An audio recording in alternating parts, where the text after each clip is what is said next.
So I just want to remind everybody again to silence your phones.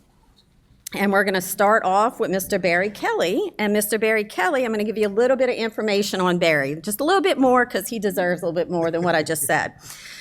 He's been working with LLA since 2012, and he now heads our special project section. He helps with the statewide AUPs. He creates and monitors implementation of statutorily required schedules, like the taxing schedule and the Act 87. He's a certified internal auditor and a member of the IIA, and he graduated from UNO, yay, UNO, with an accounting degree and a master's of business. And I want to give a great big applause to Barry, and thank you for being here. Good morning. It's a pleasure to be here with you guys today, and welcome to the second day of CLGE. Like Judy said, my name is Barry Kelly, and I work in the Local Government Services section. I reiterate that because that directly kind of correlates with what I'll be discussing today. Local Government Services is the section which you guys probably deal with the most at our office on a most routine basis. We are the section that approves your engagements or rejects your engagements. We receive the reports that are submitted by your auditors. We process those reports and get them to the website. You deal with us also in an advisory capacity. We have advisors that go out to different municipalities and different entities to assist those entities in improving some of their financial operations. So we do a number of things in our section, but today, since we'll be discussing the kind of the audit side of what's required of your entities as far as reporting to our office, why you report to our office, the different reporting thresholds, and then I'll kind of walk you a little bit through the audit process itself. I'm not going to go into great detail because I know Mr. James will be discussing that a little bit more in his presentation, but we'll walk through it a little bit, and I'll even give you a little behind the scenes of what we do as far as reviewing the reports when they come into our office. So first, I want to start with talking about the audit law. The Louisiana Audit Law is the legal authority that gives the legal authority of the Louisiana Legislative Auditor may be found in Article 3, Section 11 of the Louisiana Constitution of 1974 and revised statutes 511 through 559. So if you ever hear our office speaking and saying something referring to the audit law, this is what we're talking about. You will see it on our website, audit law, and you may not know what that is, and it's easy for us to assume that you know what we're talking about when we say audit law. But this gives you a little bit of more detail of what we were referring to when we say audit law. The revised statutes in Title 24 that pertain to LLA are collectively called the audit law. Louisiana's audit law requires that certain entities report to our office. Now, I want to take a step back a little bit, and before we go into even more detail, I want to say a lot of what I'm discussing today can be found in our Louisiana Governmental Audit Guide. I only have 50 minutes to talk to you all, so I can't go into great detail about each and every thing that's discussed, but the audit guide is a great resource for you guys to look in and kind of get more detail and more specifics about what is required of your entities as far as reporting to our office and selecting an auditor, the types of reports that we receive. Everything that's discussed in this presentation can be, you can delve a little bit further into each of these topics we discussed if you want more information. Also, the Louisiana the audit law does not only refer to apply to local governments and quasi-publics. They also apply to the state governmental entities.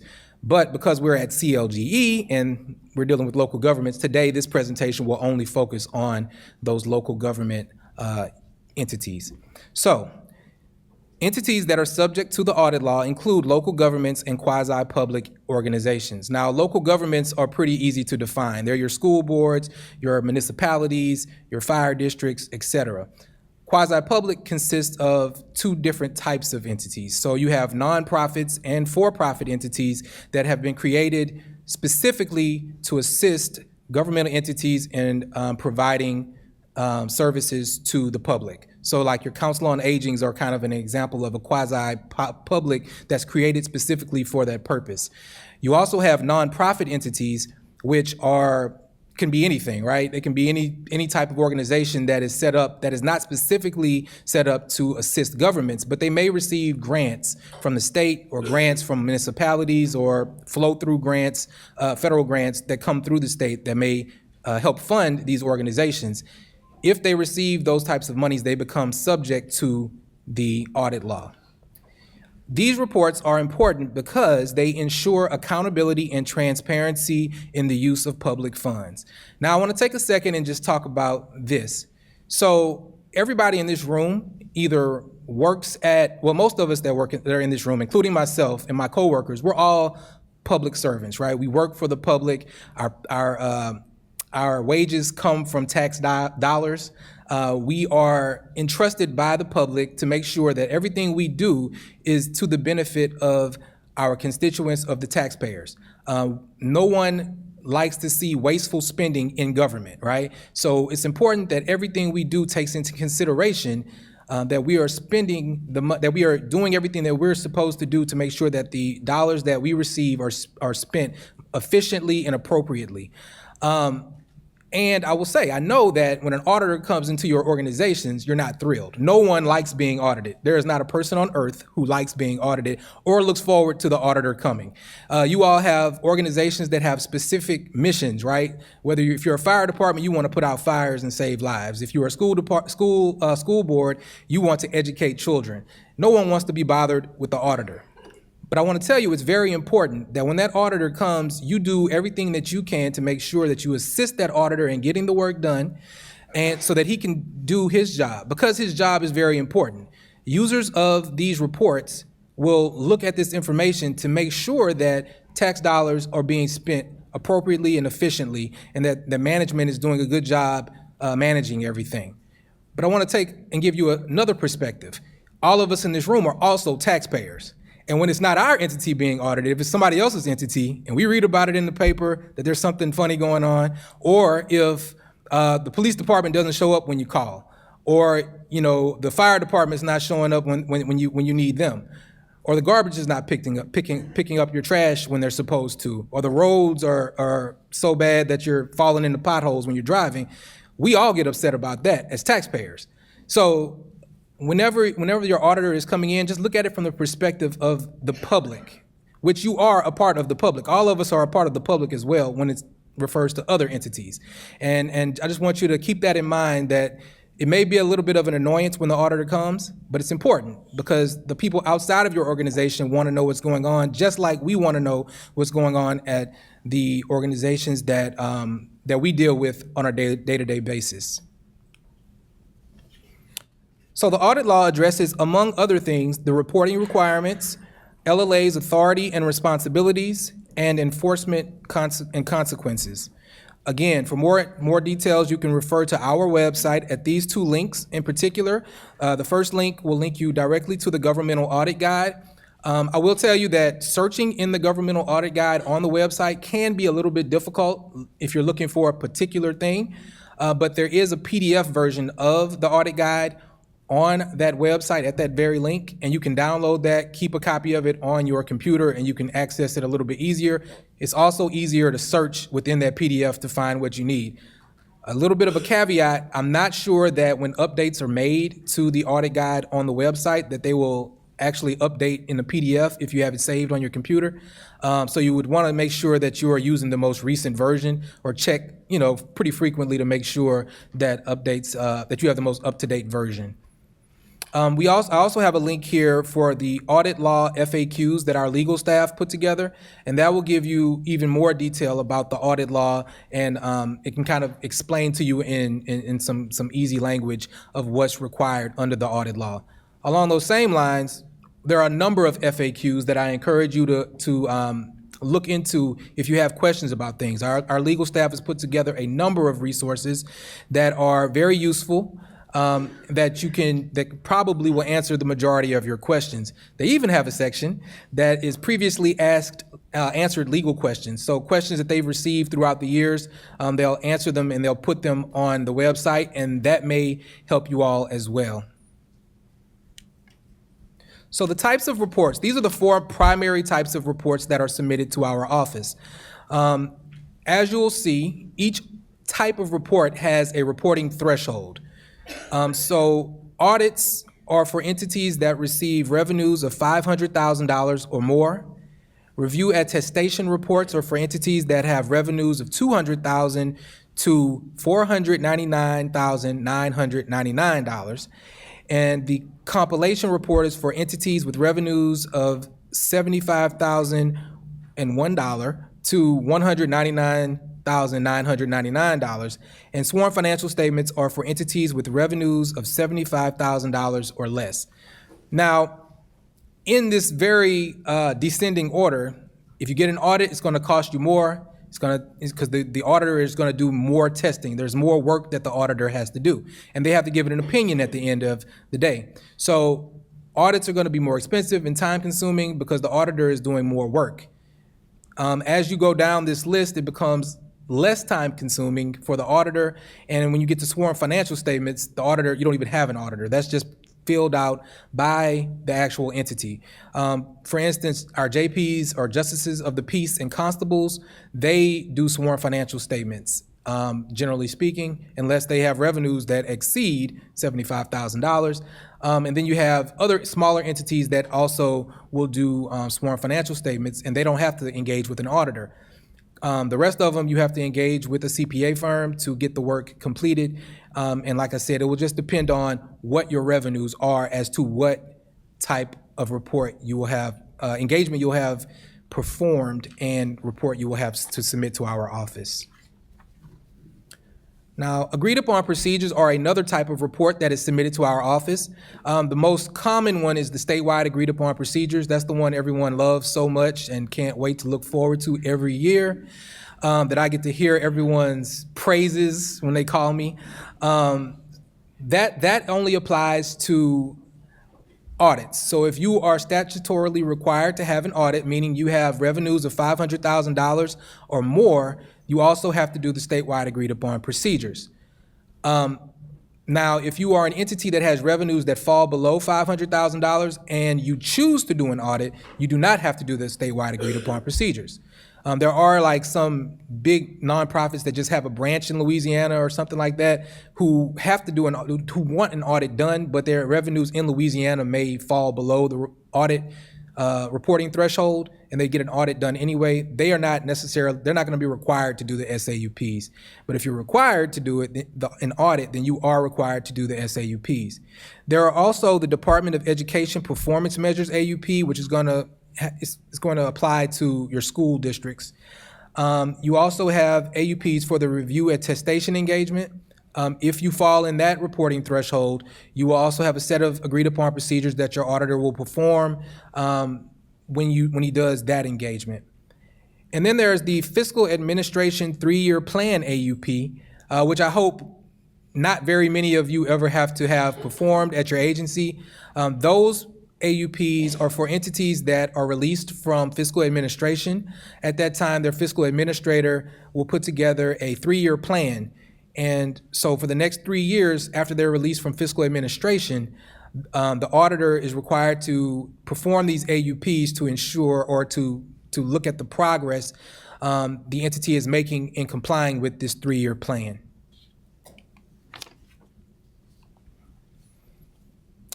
So statewide agreed upon procedures, again, that's kind of my baby, so I wanted to spend a little bit of extra time on that.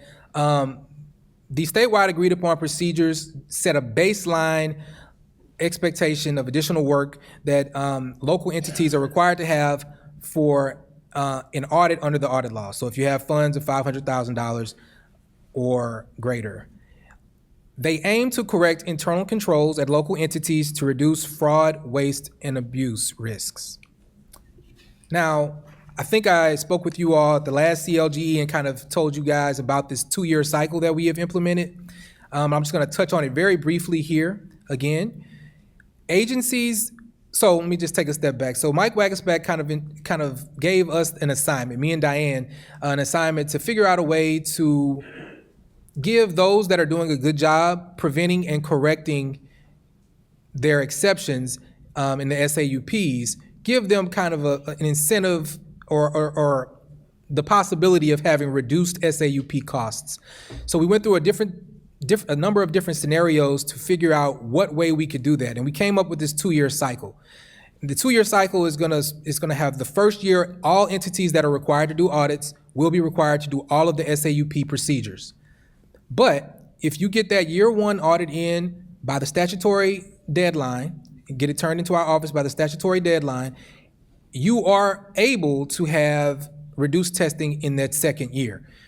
But that will require you to have categories in the SAUPs tested in year 1 that don't have exceptions. For instance, if you have written policies and procedures, and that's the only section you have any exceptions to, then that will be the only thing tested in year 2 if your year 1 report was in on time. I have received a lot of questions regarding this. So if you, for instance, in written policies and procedures, there are a number of things tested there. There are a number of different areas that we're looking to see whether or not you have policies and procedures. But if there's only one of those areas that have an exceptions, for instance, you don't have bank reconciliation, written policies and procedures that address everything we say need to be addressed, do you have to test just that bank reconciliation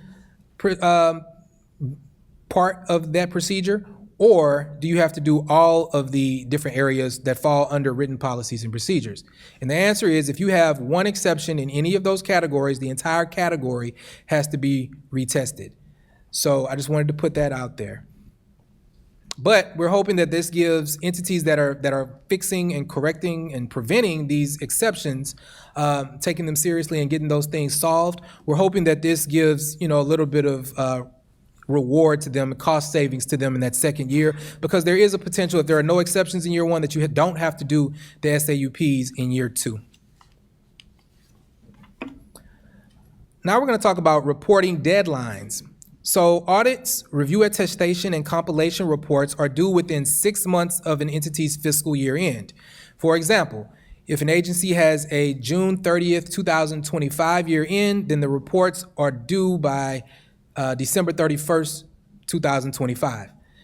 You can submit the audit early. So if you work with your auditor, you engage, on time, you work with your auditor, the auditor is able to do their work, relatively quickly, the report can be submitted to our office earlier than that due date. But that due date is, it's kind of a very strict due date, right? Unless you have an extension. If you have an extension, then late reports will not be placed on what we call the non-compliance list. But if you don't have an extension and the report's not in by that due date, then you can be put on the non-compliance list. Sworn financial statements are due 90 days after the end of the fiscal period. For example, if an agency has a December 31st, 2024 year end, then their sworn financial statements are due by March 31st, 2025. Now we're going to talk a little bit about extensions. So LLA will consider extension requests on a case-by-case basis.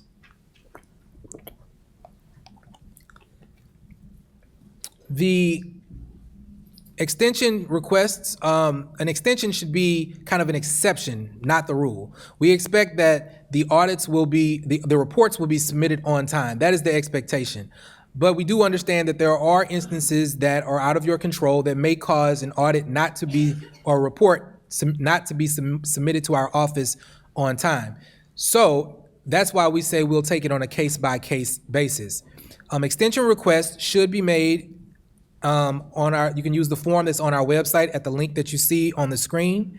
And the requests for extensions must be submitted before your report due date and must be gubernatorially declared if they're disaster related. So a disaster related extension would be, we're very prone to hurricanes down here. So whenever there's a hurricane that disrupts everything, the governor will declare an emergency, and those types of things will be able to allow you to have a an emergency extension. Non-emergency extensions are going to be things like you have a staffing shortage or turnover or something like that that may cause delays in getting your audit or your whatever other report that you have to get done. Any of those delays caused by those types of things will be considered a non-emergency extension.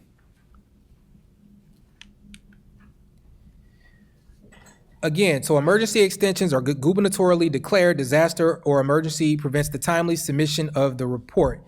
The auditor the legislative auditor may approve an extension of up to 90 days beyond the original due date, subject to affirmation by the Legislative Audit Advisory Council, or what we call LAC. Non-emergency extensions are for reasons other than a declared disaster or emergency. I gave you some of those scenarios a second ago. Non-emergency extensions are granted only in exceptional cases. We don't expect to see every year you're having the same issue every year that's delaying the audit report, right? It should be like a one-time thing. You had key staff that were out, or you had major turnover in a particular year. If we're seeing the same thing over and over every year, that seems to be a bit more of a problem than just a one-time thing. So if you don't get, oh, I'm sorry. Yes, ma'am?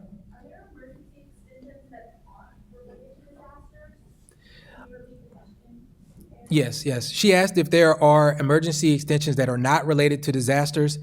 I guess there could. They have to be declared by the governor, right? So it needs to be some sort of. It doesn't necessarily have to be a natural disaster, I guess, but it would have to be some sort of other type. Like COVID, it wasn't a natural disaster, but COVID was a major disruptor for people all over the world, right? And I believe that was. Diane, am I correct? That was declared by the governor, right? Yeah. So COVID is an example of something that's not a natural disaster, but it's something that was declared by the governor. But the key thing is that it has to be something that's declared by the governor. Okay. So if you do not get an extension and your report is late, it goes on what we call the non-compliance list. The non-compliance list is maintained by our office and can be found on our website. It identifies entities that have failed to meet their reporting obligations under the audit law. And like I said, it's on our website at the link that you see there on the screen, and it's updated very regularly. So if you check one day and you check, a couple weeks later, the names of the entities on there could change. The consequences of being on the non-compliance list are pretty rough, right? You don't want to be on the non-compliance list. If you're on the non-compliance list, it can result in a loss of funding.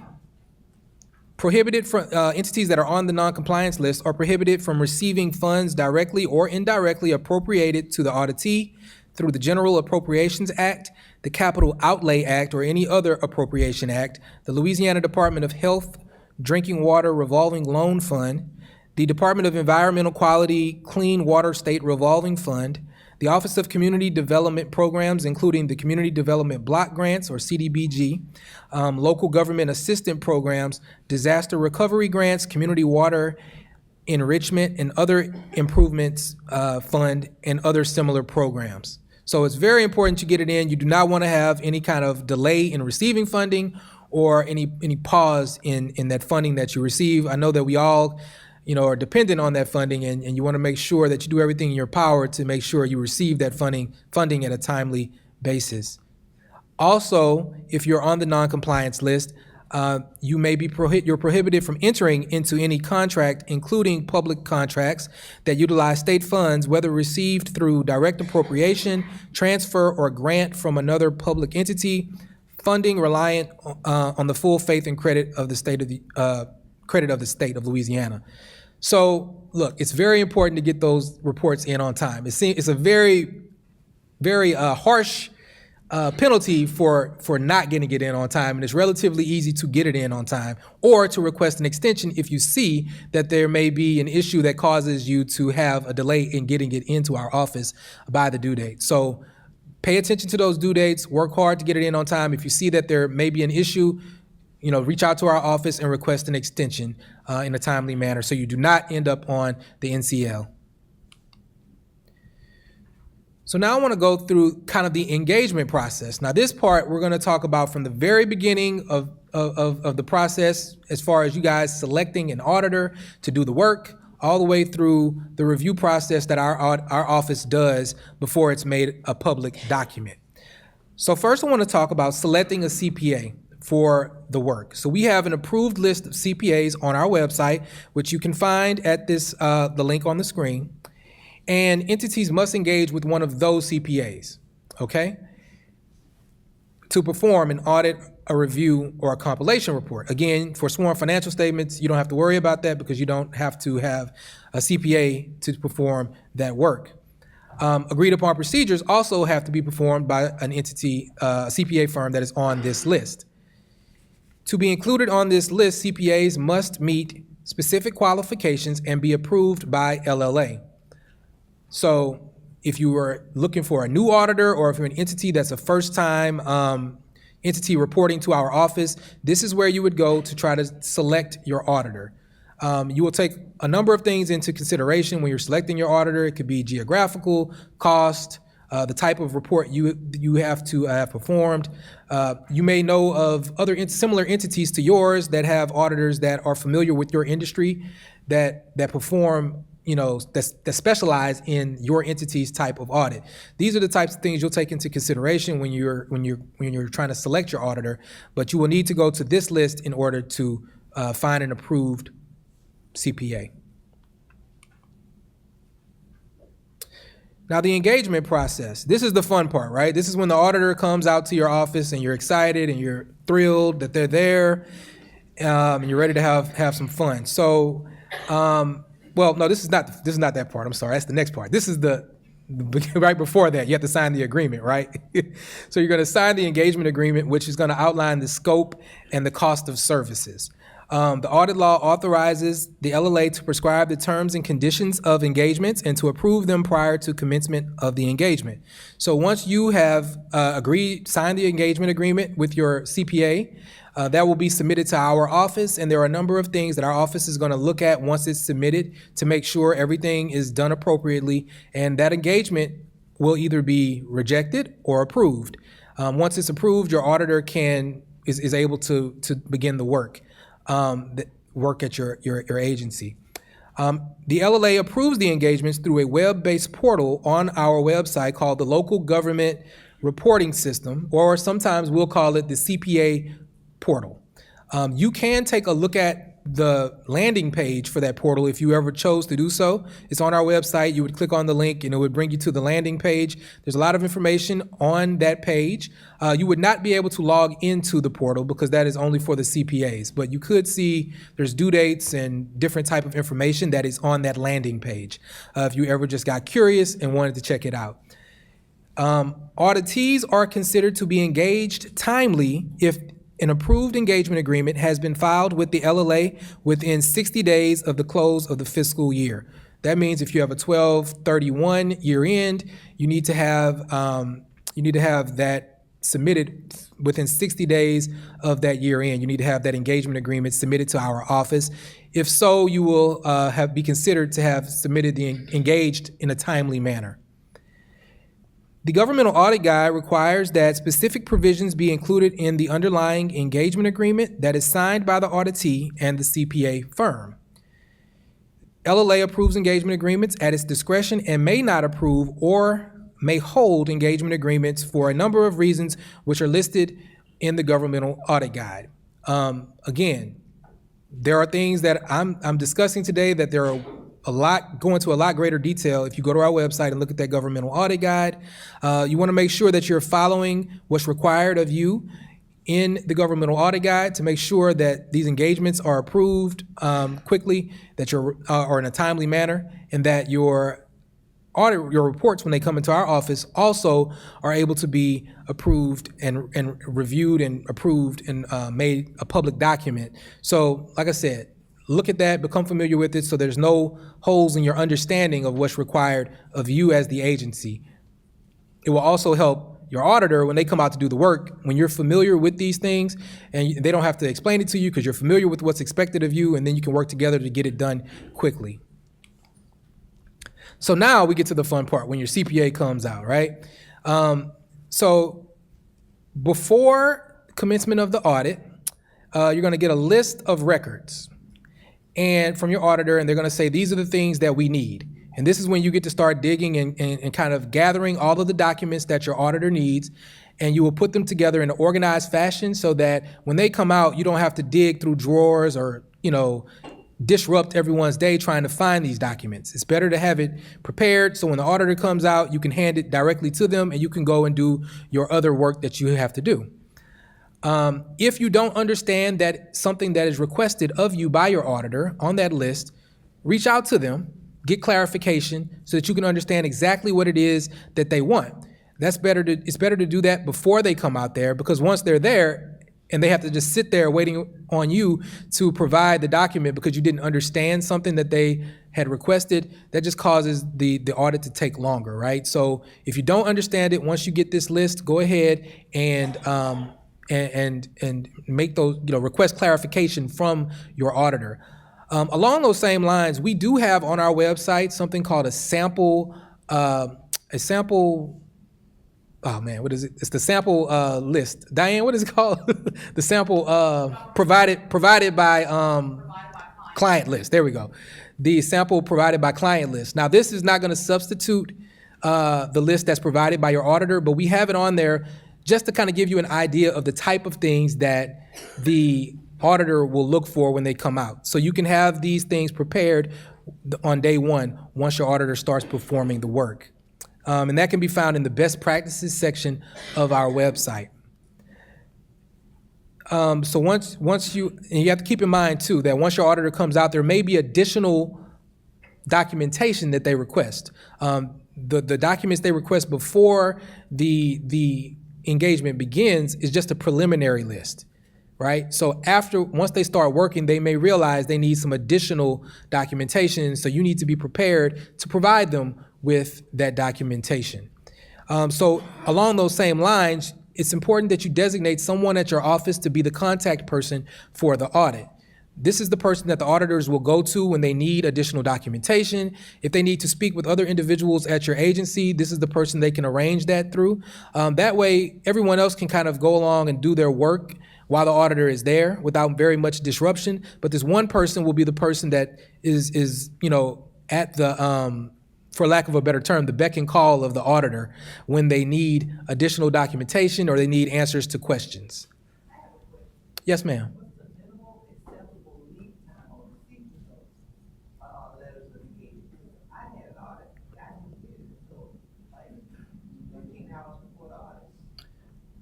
That I don't know if there is a, does anybody know?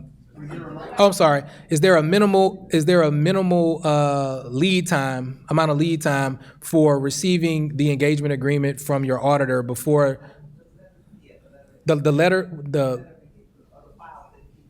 list of engagement? So I guess that's okay. So she wants to know what's the minimum amount of lead time that she needs in order for a CPA to provide the list of documents that they need. She said that she had received the list like 15 hours before? Minutes? What did you say? Hours, yeah. 15 hours before the engagement began. I think it just depends on the auditor, right? I mean, the auditor it would be nice if they gave it to you a lot longer before 15 hours, but it's gonna depend on your auditor. I mean, that's just gonna be from firm to firm.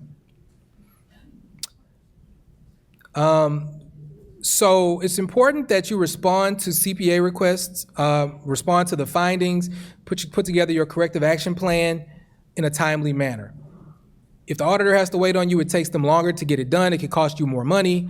It makes things more difficult. So whenever you get a request from your auditor, make sure that you follow up with them very quickly and provide them with what they need so that the audit can be done and efficiently completed, and so that everything gets into our office on time and you don't need an extension and you don't end up on the non-compliance list. So once the auditor starts performing the engagement, they're going to have what you call an entrance conference. That's when the auditor comes in, they're going to explain you explain to you the work that they'll be performing at your agency. They're going to introduce staff. They're going to talk about, the start date. They can start immediately or they can start at a later date. The agency must provide workspace for the CPA firm to complete their work. I know that, space can be limited sometimes, but you need to have an area for auditors to work. I know I've never performed governmental audits, but in my previous portion of my career, I was a sales tax auditor. And I have worked out of closets and warehouses and desks over in very uncomfortable areas of the building that I think have intentionally been set aside for the auditors. But you need to have an area for these individuals to perform their work. The auditor will provide you with an estimated timeline at the entrance conference for completion of the audit. Of course, this is just an estimate, so things can take longer or they can go quicker depending on how quickly they are provided with documentation that they request, depending on issues that they may encounter during the performance of the work, and depending on the complexity of the entity. So things can change, but they will provide you with an estimate of when this work will be completed. And as the field work goes along, they will provide you with updates on where they stand in completing the work. So once the field work is completed, you will have what is called an exit conference. During the exit conference, the auditor is going to discuss adjustments to financial statements, the type of opinion rendered if an audit was performed, any findings included in the report, and the agency will review the report and provide written responses to the findings. Now, when you provide written responses to the findings, it's very important that you go into detail about what you are planning to do to fix those findings. Sometimes we see corrective action plans that say we agree with everything the auditor said. That's not really what we're looking for, right? We want to know what it is that you are going to do to fix those findings, correct those findings, and prevent those findings going forward. So think about it. When you receive these findings, don't get upset, but take them seriously, think them through, come up with a corrective action plan that will prevent these findings from occurring in the future. Final report submission. So the auditor is going to provide an estimated submission date at the exit conference, and updates will be given until the report is submitted to LLA. So the last step is the report is submitted to our office, okay? They submit that report through that same portal that we discussed earlier, the CPA portal. The auditor is going to submit the report and the supporting documents that we require in that portal. So some of the things that we require along with the reports are Excel spreadsheets. There's an Excel document called the Financial Indicators Worksheet, which kind of just tells us some of the key points that are contained in the financial statements as far as what, the financial health, give us some indicators of the financial health of the different agencies that report to us. Also, we have they have to submit the Act 87 schedules if you are an entity that collects or receives pre- and post-adjudication court costs, fines, and fees. They include that schedule as a part of your report, but they also submit the Excel file to us. And we use that information to kind of get an idea of what type of fines and fees are out there that are being collected, and we're able to actually, use the documents. It's easier for us to use the Excel spreadsheets to take that information and compile it if we need to have it for any reason going down the line. They also do something that I know the CPA firms really enjoy, which is answer a ton of questions on our website. We have them answer, if they do SAUPs, they have to tell us whether or not there were exceptions in each of the categories of SAUP tested. So it will be yes, no, not applicable for each of the areas tested in the statewide agreed upon procedures. They also give us information about the findings that are included in the report. So they'll tell us the criteria, the cause, the effect, recommendation, and management's response, management's action plan, corrective action plan, will all be entered by the auditor in that portal, and that allows us to quickly see exactly if there were any issues at that agency. Also, they answer certain questions that say, was there fraud identified? Are there ethics findings, bid law findings, any of those types of things? They answer certain questions, and that allows these reports to be kind of flagged in our system so that we know that there are some things that we need to look at in particular for these reports. Because we do a review process, which we'll discuss in the next slide. But generally speaking, that review process is pretty quick, unless we know that there is something specifically that we need to be looking for in that report. And a lot of that comes from the questions that are answered by the CPA when they submit the report to our office. So this is the behind the scenes kind of thing that takes place at our office. So your reports are submitted to our office by your auditor, and they go through a couple levels of review before they become a public document. So when they're initially submitted to our office, they undergo what's considered an administrative review. During that review, a staff member is going to verify whether certain information, such as whether the submitted report was for the correct engagement. Simple things like that, right? They're looking for that. Mistakes happen, especially when it gets close to the due date. We have hundreds of reports coming in. Auditors can make a mistake and submit the wrong report for a certain agency. It should have been someone, they mixed the reports up. Things like that occur, and this is where those types of things are caught, errors are caught in that administrative review. If there is something found there to be incorrect, it can be placed on hold, and the auditor will have a chance to correct it before it moves on to another reviewer who's going to review in a little bit more detail the actual audit contents of the report. So we have what we call a report review process. And the reports are going to be assigned to a reviewer, which is a staff member at our office.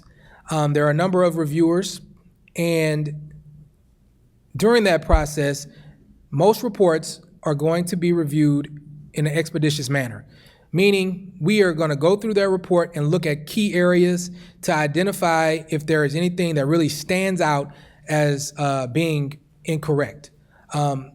During that process, we catch errors, right? There may be a missing page. We can catch those types of things. We can catch little things like that, but we're mostly looking for the big things. We're mostly looking to make sure that if there's a fraud finding, that we're aware of it. We're trying to make sure that all of the required schedules are included in the report as they're supposed to be. We're making sure that there's signatures on the independent auditor's report. Things like that we're looking for as we scroll through the report. Anything major that stands out to us. During that process, some smaller things can and are caught. And if we do catch any of those types of errors, we can place the report on hold and request that your auditor make a change to the report to correct those errors. We give them 5 days to make the correction, 5 business days, right? So we don't count the weekend or holidays, but 5 working days to correct those errors and submit the revised report to our office. Now, I will tell you, I've reviewed reports in the past, and I've placed reports on hold, and the CPA is like, what are you talking about? You're wrong. And that happens from time to time. And if that happens, we're able to just keep, and they're proving that the CPA is right, we're able to keep that version that they originally submitted, and it can continue on through the process. If there are no pending issues, if there are no unresolved allegations, there's no fraud or misappropriation, the review can be completed by our staff members, and it can be posted, it's ready for issuance. And it goes to our publishing section of our office, and then it works its way through there, and then it becomes a public document. And it becoming a public document is something that I want you to remember. Once it becomes a public document, it stays a public document, right? And anybody can look at these documents and they can critique you. The reporters, they can look at it and ask questions. Your constituents, lawmakers, whoever can see what's going on at your entity. I say that to say it's important that on a daily basis, we're all doing what we're supposed to do, being good stewards of the public's money, making sure we're following all the laws that we're supposed to follow, to make sure that whatever is included in that audit report makes us look good. And so when that audit comes out, questions can start arising if there's any kind of anything in there that doesn't look right to the people that are reviewing them. So with that said, if you guys have any questions, I'd be happy to answer them. I've also included on this slide a number of other areas of our office. We have the governmental audit guide again, legal assistance, which has a bunch of different documents and resources that you can use. And then we have the staff contact information for all of the local government staff, including our advisors and the individuals, our engagement staff, who process your report. So if you have any questions, you can reach out to any of the individuals found there. And my contact information is right there. If you have any questions about anything, you can contact me, and if I don't have the answer for you, I can hopefully point you in the right direction. Yeah, so the AUPs, you're on version 7, right? Yes. And that was updated in October of last year. Mm-hmm. And that's for any entities whose reporting year starts on January 1 of 24. Correct. So how is the entity supposed to adopt for something that was just updated in October of last year, predominantly through the year? Yeah. So he wants to know, we typically release the newest versions of the SAUPs in the fall of the year. And he's asking if and they're applicable to entities that have fiscal years beginning January of that year. So his question is, how can they prepare for what's going to be tested if we're not releasing it until the end of the year? Correct. So I will tell you, the thing, first of all, typically we do not add a whole lot to the procedures every year. They're mostly the same from year to year. However, there are some tweaks that we have made in the past couple of years. With that said, everything that we have in those procedures, we assume that everyone should be doing already. We expect that these are things that entities should be doing. And so when we make these changes, we're not trying to, create some out of the sky expectation of what entities should be doing. But these are things that we think should be best practices that should be being performed already. That doesn't seem very consistent. If you're starting in year 1/1/24, you should be using version 6. They wouldn't have the time to correct it. I understand. But when these are not, like I said, there's not very, Immaterial changes. they're not big changes that are made, typically speaking. There are sometimes we may add a new section that needs to be tested. In those cases, sometimes there are laws that were passed which don't go into effect until sometime during the year that we're looking at. So we may add a section there that needs to be looked at. But there may be other things that we tweak. A lot of it is based on feedback we receive from auditors or from entities that say, this version of the AUPs, this little statement here is confusing. Can you clarify? And we'll go back to clarify. Like for instance, I know something. I think we've had to clarify some of the language regarding the disaster recovery section of the thing because it was confusing. The way we had it listed, it looked like certain things had to be reported in the audit report and other parts of it did not. Because typically speaking, in that section, we don't require any exceptions to be reported in the SAUP document, in the information technology section, disaster recovery section of the SAUPs. We just say the auditor did the work and discussed it with the results with management. And initially, the initial version, when we rolled that out, it was confusing. So we made a change there to make it clear that you don't have to report any of the exceptions under that category in the SAUPs. So there's small changes that we make typically. I'll be happy to discuss it with you if you want to, talk. You can tell me. Okay. All right. Any other questions? Barry, online we have a few questions. We have 3. The first one is, how do you know if your extensions, non-emergency, are accepted? I don't know. Do they? I think there's there may be a. I think there's a an acknowledgement that the auditor may receive. Because the auditor, I believe the auditor is the one that submits the extension request. But they have to go in front of LAC, and LAC has to give formal like affirmation of the extensions. So I don't think like the entity itself will receive anything saying that that an engagement has been approved. But I believe the auditors may receive some kind of acknowledgement. The next question, does LLA have gubernatorial designation on its site, or is there a link in the slides to find this? There actually is a link at the bottom of the slide. So at the bottom of the emergency extension slide, at the very bottom, that link down there at the bottom takes you to the governor's website, and they have all of the declarations on there that you can look for, and you can see exactly if and when disaster declaration was made. Last question, if your organization receives revenue in excess of $500,000 or more, but not through grants, is an audit required? It would depend. Is it a nonprofit or is it a governmental entity? If it's a governmental entity, all of the money that they receive is considered to be subject to the audit law. If they are a quasi-public, meaning they are or a nonprofit, the money that it depends on if the money is commingled with the other monies that they receive, or whether or not the money that they receive is separate. You can clearly see that it's separate from the other funds. There's actually a good document on our website that our legal staff put together for nonprofits, which you can use if you go to that legal assistance section, and it will kind of, it's like a chart that says, do you have this type of money? Do you have these type of funds? Do you receive these type of funds? Are they commingled? This is your reporting requirement. So I would encourage you to go to that section and look at that to kind of decipher whether or not you fall under that audit threshold based on the revenues you receive. Any other questions? I don't see any other questions. So with that, I thank you all for having me today, and I hope you enjoy the rest of your day.